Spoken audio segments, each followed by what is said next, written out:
নমস্কার বন্ধুরা, আজ আমি নিরামিষ আলু পটলের তরকারি রান্না করে দেখাবো। এই তরকারিটা একদম অনুষ্ঠান বাড়ির মতো রান্না হয়েছে।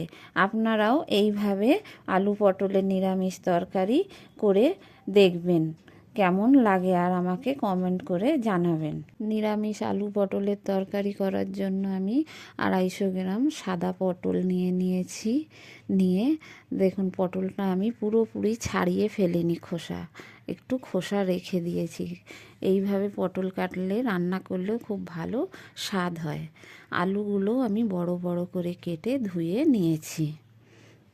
আর মশলা নিয়েছি কুচনো আদা, কাঁচা লঙ্কা আর টমেটো আর গোটা শুকনো লঙ্কা, গোটা জিরে, গোটা ধনে, এগুলো সব আমি শিলে বেটে নেব। কড়াইয়ে সাদা তেল গরম করতে দিয়ে দিলাম। বেশ খানিকটা তেল দিয়ে দিয়েছি। তেল খুব ভালোভাবে গরম হয়ে গেছে। এবার আমি দিয়ে দিলাম পটলগুলো। দিয়ে পটলটা খুব ভালো করে আমি ভেজে তুলে নেব। পটল দিয়ে খুন্তি করে খুব ভালো করে আমি নেড়ে চেড়ে নিচ্ছি। নিয়ে দিয়ে দিলাম লবণ আর হলুদ। দিয়ে পটলটা খুব ভালো করে ভেজে নিতে হবে। পটল ভালো করে না ভাজলে কাঁচা গন্ধ বেরোবে আর সেদ্ধও হবে না, খেতেও ভালো লাগবে না। দেখুন, এইভাবে পটলগুলো ভেজে নেবেন লাল লাল করে। পটল খুব ভালোভাবে ভাজা হয়ে গেছে, নামিয়ে নিয়েছি। ওই তেলের মধ্যেই দিয়ে দিলাম কেটে রাখা আলুগুলো। আলুটাও খুব ভালো করে আমি ভেজে নেব। আলু দিয়ে ভালো করে খুন্তি করে নেড়ে চেড়ে নিয়ে দিয়ে দিলাম লবণ আর হলুদ। দিয়ে খুব ভালো করে আমি নেড়ে চেড়ে নিচ্ছি। খুন্তি দিয়ে নেড়ে চেড়ে নিয়ে আমি কিছুক্ষণের জন্য ঢেকে দেব, যাতে খুব ভালোভাবে আলুটা ভাজাও হয়ে যায় আর একটু সেদ্ধও হয়ে যায়। আলু ভাজা হয়ে গেছে, এবার আমি নামিয়ে নেব। দেখুন কত সুন্দরভাবে আলুগুলো ভাজা হয়েছে, লাল লাল করে ভেজে নিয়েছি একদম। আলু নামিয়ে নিয়েছি। ওই তেলের মধ্যেই দিয়ে দিলাম একটু সরিষার তেল, আর ফোড়নে দিয়ে দিলাম তেজপাতা আর গোটা গরম মশলা আর গোটা জিরে। দিয়ে ফোড়নটা খুব ভালো করে আমি ভেজে নিচ্ছি। নিয়ে দিয়ে দিলাম 1 চামচ আদা বাটা। আদাটা একটু নেড়ে চেড়ে নিয়ে দিয়ে দিলাম জিরে আর ধনে বাটাটা। আর এবার দিয়ে দেবো লঙ্কা বাটা।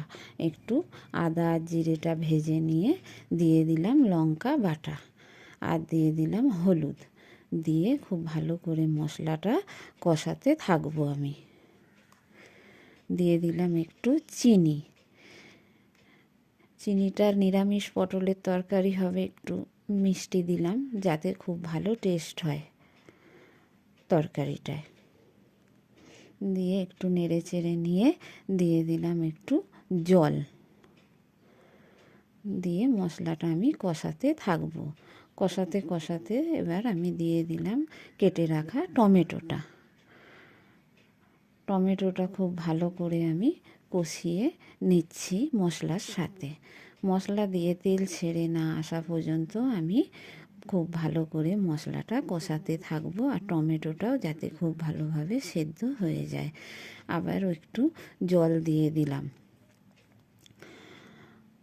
এবার মশলা খুব ভালোভাবে আমার কষানো হয়ে গেছে। দিয়ে দিলাম ভেজে রাখা আলুগুলো। দিয়ে একটু মশলার সাথে নেড়ে চেড়ে নিচ্ছি। নিয়ে এবার দিয়ে দেবো ভেজে রাখা পটলগুলো।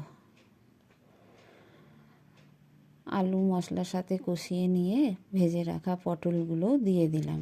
দিয়ে খুব ভালো করে আলু আর পটল একসাথে কষিয়ে নিচ্ছি মশলার সাথে। কষিয়ে নিয়ে এইবার আমি জল দিয়ে দিলাম পরিমাণ মতো। এটা তো ঝোল হবে না, এটা গ্রেভি গ্রেভি টাইপের হবে, আবার একদম শুকনোও হবে না গো। তাই খুব বেশি আবার জলও দিইনি গো, কেন ভাজতে ভাজতে আলু আর পটল সেদ্ধ হয়ে গেছে। ঢেকে দিয়েছিলাম 5 মিনিটের মতো। ঢাকা খুলে নিয়েছি।